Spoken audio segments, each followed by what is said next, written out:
ఆ శ్రీశైలం వెళ్ళి చండీ హోమం చేయించుకున్న తర్వాత ఆయన స్కాన్ చేస్తారు. స్కాన్ చేసి మన గ్రహ దోషాలు, గృహ దోషాలు, మనకి ఏమి రుగ్మతలు ఉన్నాయి, ఏమి రాబోతున్నాయి అవన్నీ కూడా చెప్పేస్తారు. చెప్పేసి నువ్వు ఇది చేస్తే మంచిది, ఇది చేస్తే మంచిది అని మనకు ఒక దోవ చూపిస్తారు. నమ్మిన వాళ్ళు ఆ దోవలో వెళ్తున్నారు. ఆయన దగ్గర 99% ఉండదు, 100% రిజల్ట్ వస్తేనే ఆ సాధనకు మనం అర్హులం అన్నమాట. 99.9 వచ్చినా కూడా అవసరం లేదు, మీరు పనికిరారని చెప్పేస్తారు. అలాగా మేము ఆ 100 మార్క్స్ సంపాదించుకొని ఒక్కొక్క రోజు ప్యూరిటీ అవుతూ ఆ దడ ఎందుకు వస్తుందంటే నీది హీలీ సోల్, నీది ప్యూర్ సోల్. సో కొన్ని సోల్స్ మనకి అవశేషాలు కొన్ని మిగిలిపోతూ ఉంటాయి. మనము చనిపోయినప్పుడు దహన సంస్కారాలు చేయాలి అంటారు, కానీ కొంతమంది ఖననం చేస్తారు. ఆ ఖననం చేసినప్పుడు ఆ బాడీ తాలూకా ఆ ఎముకలు కానీ ఇంకోటి ఏవైనా జంతువులు కానీ మనుషులు కానీ ఏవైనా కానీ, ఇప్పుడు మనకి ఈయన జియోపతిక్ స్ట్రెస్ అని ఒకటి చెప్తారా, అది కూడా ఆ అవశేషాల వల్లనే. మనం ఇల్లంతా బాగుంది, వాస్తు దోషం ఏమీ లేదు, ఆ మూల ఇది ఉంది, ఈ మూల ఇది ఉంది, ఉండాల్సిన చోట అన్నీ ఉన్నాయి అనుకుంటాము, కానీ భూమిలో ఏముందో మనకి తెలియదు కదా. అవును.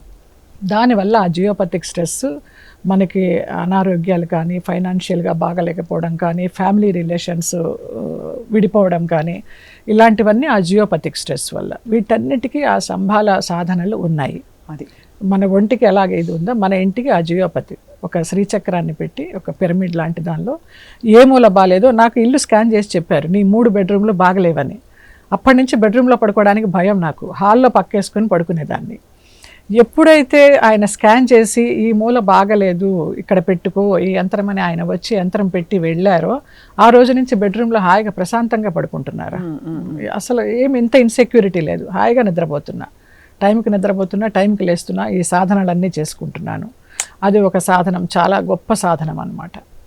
ఇంకా మన ఆరోగ్యానికి వస్తే, ఇంకా సాధన చేస్తే మన ఒంట్లో ఎన్ని రకాల రోగాలు ఉన్నాయో, ఎంతమంది స్పెషలిస్టులు ఉన్నారో డాక్టర్లు, అవన్నీ అందులో ఉంటాయిరా ఆ హీలీలో. ప్రజల చేతిలో గాంధీవం, అక్రమార్కుర పాలిట పాశుపతాస్త్రం. తెలుగువారి మనస్సాక్షి సాక్షి టీవీ. సాక్షి టీవీ ప్రసారాల కోసం వెంటనే మీ లోకల్ కేబుల్ ఆపరేటర్ను సంప్రదించండి.